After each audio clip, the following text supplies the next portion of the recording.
दोस्तों नमस्कार। स्वागत है आप सभी का आप ही के अपने इस मंच पर जिसका नाम है मयूर जानी ऑफिशियल। मैं आप देख रहे हैं कि बैकग्राउंड बदला हुआ है, मैं थोड़ा काम से बाहर निकला हुआ हूँ। तो जहाँ आसरा मिला है वहीं से बैठ के बात कर रहे हैं। लाइट थोड़ी आपको कम लगेगी लेकिन आप गुजारा कर लीजिएगा, क्योंकि आपसे बात करना हमको बड़ा जरूरी लगता है। और आपकी जानते हैं कि वो रिश्ता हमारा बन चुका है, तो आज भी छोटा सा वीडियो बनाएंगे। आज बात ये करनी है, वैसे बहुत कुछ हो रहा है दोस्तों, लगातार सतह के नीचे हो रहा है। यकीन मानिए, राजनीतिक सतह के नीचे बहुत कुछ उथल पुथल है। उस पर मैं अगर कहीं ठीक से एक दो दिन में कहीं पहुंच जाऊंगा, जहां थोड़ा लाइट बाइट सब ठीक हो, तो उस पर आराम से मुझे आपसे बात करनी है। और देश की राजनीति में विशेष रूप से सत्ता में जो बैठे हैं मोदी और शाह साहब, उनके भीतर, उनके आसपास और हमारी आंखों के वैसे तो सामने, लेकिन पर्दे के पीछे बहुत कुछ हो रहा है। उसका बिल्टअप थोड़ा कर लेते हैं। आज छोटा सा वीडियो ये इसीलिए है। मोदी साहब, जो कि आप बहुत कमेंट करते हैं कि आपको देखना सुनना पसंद नहीं है, लेकिन बहुत जरूरी होता है। आदमी की बॉडी लैंग्वेज कैसे बदलती है, आदमी का वक्त कैसे बदलता है, उसके साथ साथ उसका कॉन्फिडेंस जो है वो फेक कैसे लगता है। एक होता है कि आदमी बिल्कुल कुदरती रूप से आत्मविश्वास से भरपूर होता है, और दूसरा होता है कि आदमी दिखावा करता है कि देखो मैं तो वीर बहादुर हूं, मैं ही हूं शेर का बच्चा, है ना। जैसे या तो कहते थे कि मैं ही हूं पठान का बच्चा। एक होता है कि आदमी है, वो है, दिखता है। वो फर्क आपको साफ दिख रहा है इस वक्त के नरेंद्र मोदी साहब के बिहेवियर में, और राहुल गांधी के बिहेवियर में, और अमित शाह के बिहेवियर में। ये तीनों की जो बॉडी लैंग्वेज और तीनों की जो ऊर्जा है, उसमें जमीन आसमान का अंतर है। यही आज दिखाने की कोशिश कर रहे हैं मोदी जी। जो जो कुछ कुछ जितना भी करते जा रहे हैं अभी पिछले कुछ दिनों से, तो खास उस पर इतनी भद्दी भद्दी टिप्पणियां, और लोग इतना थू कर रहे हैं कि पूछे मत। और विशेष रूप से बच्चे, और वही बच्चे राहुल गांधी को अपने नेता के रूप में देखना शुरू कर चुके हैं। ये दिख रहा है, जो दिख रहा है वो रिपोर्ट करना हमारा काम है। तो मोदी जी किस तरह से जो है वो अब बिल्कुल ही फेक लगते हैं। वैसे तो पहले तो मतलब पहले से फेक ही है, लेकिन इस वक्त बहुत ही फेक लगते हैं। उसके कुछ वीडियोस दिखाऊंगा और कुछ आपको बातें सुनाऊंगा। मैंने कहा छोटा सा रहेगा ये। जैसे कि आईआईटी में गए मोदी जी, है ना। आईआईटी में मोदी जी गए, उससे पहले भी जो एक दिन पहले उन्होंने जो है वो हैंडलूम डे पर उन्होंने एक वीडियो बनाया।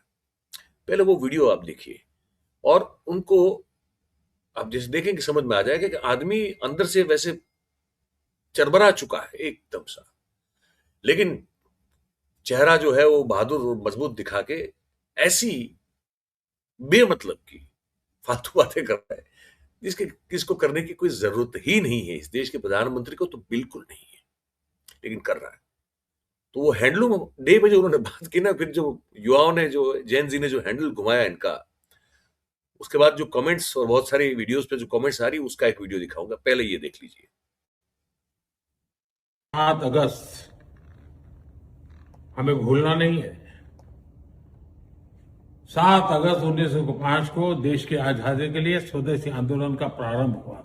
अब मैं ये पहले दो वाक्य में आपने देखा किस तरह से वर्ड्स जो हैं वो ओवरलैप हो रहे हैं, शब्द ओवरलैपिंग कर रहे हैं, ठीक से शब्दों का उच्चारण नहीं कर पा रहे हैं। मैं आपको ये फिर से सुनिए, सुनाता हूं। एक के ऊपर एक शब्द जो है वो चढ़ाई कर रहा है, क्योंकि कॉन्फिडेंस नहीं है, आत्मविश्वास डगमगाया है।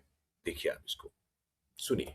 साथियों, 1905 7 अगस्त हमें भूलना नहीं है। अब देखिए। 7 अगस्त 1905 को देश की आजादी के लिए स्वदेशी आंदोलन का प्रारंभ हुआ था। और यहां दूसरे ही वाक्य में जो है दो ऐसे शब्द हैं जो एक के ऊपर एक ओवरलैप कर रहे हैं। ठीक है, आगे बड़ा लंबा है, मैं नहीं सुनाऊंगा, लेकिन मैंने कहने का मतलब है कि इसको अब लोग इतना माइल्यूटली देख के इसके मतलब पीछे पड़ जा रहे हैं। अभी देश के प्रधानमंत्री के पीछे जब देश की जनता और विशेष रूप से युवा ऐसे पड़ जाए, तो वो बड़ा एक संकेत है, साफ संकेत है कि लोग आपको बिल्कुल पसंद नहीं कर रहे हैं। और इस बारे में एक छोटा-सा वीडियो ये भी देखिए आप। एबीपी न्यूज ने एक पोस्ट शेयर की कि देश के प्रधानमंत्री मोदी जी। अब ये बड़ा इंटरेस्टिंग है। ये सब जब हो रहा है तो एक सी वाटर करके जो कंपनी है, ये भाई साहब उन्हीं की है मेरे ख्याल से, ये जो यशवंत जी है, जो संघ है, उन्हीं की है। उनकी एजेंसी ने एक सर्वे कर लिया। जब 20 जुलाई को ये सब हो गया, बच्चों पे लाठियां चली, पैलेट गन चली, ये चला, वो चला, बिहार में गोलियां चली, उस सब के बाद अभी कुछ दिन पहले, 2 दिन पहले एक सर्वे कर दिया गया सी वोटर के द्वारा। और सर्वे ये था कि भाई इस वक्त मौजूदा हालात में देश का सबसे लोकप्रिय नेता कौन है। ये आप यकीन मानिए, आपने शायद पढ़ा भी होगा अखबार में और टीवी चैनल पे तो गाजा बाजा बजा के जो है मतलब वो चला होगा। मोदी साहब जो है अभी भी देश के सबसे लोकप्रिय और युवाओं में सबसे लोकप्रिय। और इस पर भैया जो फिर जो लोग का गुस्सा फूट पड़ा है, इसे दर्शाने वाला, उन कमेंट्स के ऊपर बात करने वाला छोटा सा वीडियो है, ये देखिए आप। यहाँ पे इसको सुनिए, इसको दिखाता हूं मैं आपको। देश के प्रधानमंत्री मोदी जी युवाओं के सबसे लोकप्रिय नेता है। अब इस सर्वे को पोस्ट करने के बाद जरा इसके कमेंट पढ़ें कि युवाओं ने क्या सराहना की है। तो जिस समय मैं आपको बात बता रहा हूं, आप ये कमेंट लगातार पढ़ते जाइएगा। प्रधानमंत्री मोदी की लोकप्रियता इन कमेंट्स के आधार पर आपको पता चलेगी और देश की मीडिया कितना बिकी हुई है, इस आधार पर पता चलेगा कि सी वोटर के इस सर्वे में सैंपल एरिया क्या था, कितने लोगों से बात की गई, किस समय बात की गई, किस उम्र के लोगों को युवा माना गया, इस सब की कोई जानकारी ही नहीं मिली। जब मैंने जानने की कोशिश किया कि इस वोटर का सर्वे का सैंपल एरिया क्या है, तो उसमें यह रिपोर्ट थी ही नहीं। और एक और बहुत मजेदार बात जो इस वोटर सर्वे में छिपाई गई, सी वोटर की एक और सवाल पूछा गया था कि पेपर लीक पर सरकार ने जो कदम उठाए, क्या उनसे आप संतुष्ट हैं। इसी सर्वे में छात्रों ने 50% से ज्यादा अनसेटिस्फाइड टिक किया है, मगर वो सवाल, वो रिपोर्ट आपको नहीं दिखाई गई। आपको दिखाया गया बस मीठा मीठा। यानी देश में प्रधानमंत्री की तारीफ करने का एक भी मौका ये मीडिया नहीं छोड़ती है। मैं अपने इस रिपोर्ट में एक सर्वे कर रहा हूं, आपसे कमेंट बॉक्स में जवाब मांग रहा हूं और एक पोल भी चला रहा हूं कि क्या आपको लगता है प्रधानमंत्री युवाओं के लिए सबसे लोकप्रिय है। इसका जवाब आपको 2 दिन में अपने आप मिल जाएगा। अब ये सब जो तिकड़म करता आदमी, इस सब जो है अपने आप खुल के जो है लोगों के सामने अपने आप साबित कर देता है कि आदमी बहुत डरा हुआ है।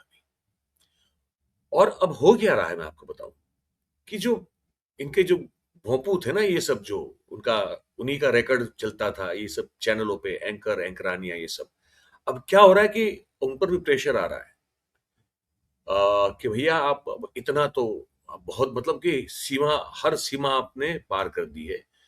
एक तरफा आप जो गोद में बैठ के जो खेला करते, वो खेलने की सीमा पार हो गई, बंद कीजिए इसको। अब क्या हो रहा है, जैसे वो गुल्लू को निकाल दिया गया, अब ये दूसरे जो एंकर एंकरानियां हैं उन पर भी अब जो है थोड़ा बहुत जज्म वापस उस पर लौटने का एक शायद पता नहीं बुखार जो है चढ़ने जा रहा है। रोमाना इसार खान जो एबीपी न्यूज में है अभी, उनकी एक क्लिप सुनिए तो आपको समझ में आएगा। ये मेरी नौकरी पूरी तरीके से सेफ है। आप अपनी राजनीति की चिंता कर लीजिए। वो राजनीति जिसके चक्कर में आप लोगों ने देश को कहां पहुंचा दिया सर। बड़ी शर्मिंदगी हमें होती है जब इस तरीके से स्टूडियो में खड़े होकर हमको हिंदू मुस्लिम वाली डिबेट करनी पड़ती है ना सर। तो एक हिंदुस्तानी नागरिक के नाते सर मुझे तो बहुत तकलीफ होती है। मैं ऑन रिकॉर्ड इस बात को कह रही हूँ सर। मुझे लगता है कि कहां पर आप लोगों ने अपनी राजनीति के स्तर को पहुंचा दिया है कि हमको न्यूज में यहाँ पर खड़े होकर इस तरीके से हिंदू मुस्लिम करना पड़ता है। देश के नागरिक को नागरिक आप लोगों ने नहीं रहने दिया सर। हर किसी की पहचान आपने हिंदू में, मुसलमान में, ब्राह्मण में, दलित में, पिछड़े में, इसी में बांट के रख दिया सर। कोई हिंदुस्तानी आप लोगों ने इस देश में रहने नहीं दिया। बड़े अफसोस के साथ सर, सॉरी टू से। मुझे पता है आप लोगों को बहुत तकलीफ हो रही होगी, बहुत मिर्च लगी होगी आपको मेरी ये बात सुनकर, लेकिन ये हकीकत है। अब ये सब जो है खुल के ये भी कहने लगे हैं। और एक जो वाक्य बोले हैं मोदी साहब ये आईआईटी में, उस पर बड़ी भर्त्सना हो रही है। कह रहे हैं कि आज देश का युवा सोच रहा है कि वो शायद अपनी पूरी ब्लड लाइन का एकमात्र पहला ऐसा युवा है जो रॉकेट बना रहा है। यकीन नहीं आता, सुनिए इसको। देश ही हासिल कर पाए हैं। सुनिए आगे। मुझे विश्वास है आज कहीं न कहीं देश का कोई युवा इंजीनियर सोचिए, गर्व से कह रहा है, first in my bloodline to build a rocket. अब भाई साहब क्या कहें इनको। ये कुल मिला के जैसे मैंने कहा कि 2-3 दिन में मैं पूरा एक आपको भीतर क्या चल रहा है उसका मैं बताऊँगा। थोड़ा लाइट भी ठीक मिल जाए, थोड़ी जगह भी ठीक मिल जाए, इंटरनेट भी थोड़ा ठीक मिल जाए और पर बात ये है कि भीतर में बहुत कुछ हो रहा है। ये मैंने इसलिए दिखा है क्योंकि कॉन्फिडेंस पूरी तरह से टूट चुका है। ये बात सच है। और अब कैसे इस गद्दी को बचाया जाए, वो रास्ता दिखाई नहीं दे रहा है, वो समझ में नहीं आ रहा है। तो अब उस पर जो है बड़ी मुश्किल इनके लिए पैदा हो रही है। तो अब लोग एंगल घुमा रहे हैं इनका हर तरह से और गोद में खेलने वाले जो है अब गोद में बैठ के जो है उनके सीने पे लात मार रहे हैं। ये सब कुछ हो रहा है अभी। तो आगे मिलेंगे। आज वीडियो यहीं रोकेंगे, समाप्त करेंगे। आप सबकी कमेंट का इंतजार रहेगा। आप लिख के हमको भेजिए इस छोटे से मुद्दे पे कि आपको क्या लगा। इस वीडियो को लाइक करें, इसकी लिंक को शेयर करें और ये मंच आप ही का है। अगर आपने सब्सक्राइब नहीं किया तो कर ले, अपने दोस्तों से, साथियों से करवाएं। आर्थिक सहयोग अगर आप देना चाहते हैं तो जानकारी नीचे उपलब्ध है, आपको देख के जैसे चाहें, जब चाहें, जितना चाहें हमको दे सकते हैं। हमें उसकी जरूरत है। आप सबका बहुत बहुत धन्यवाद करेंगे जुड़ने के लिए। Thank you very much. नमस्कार।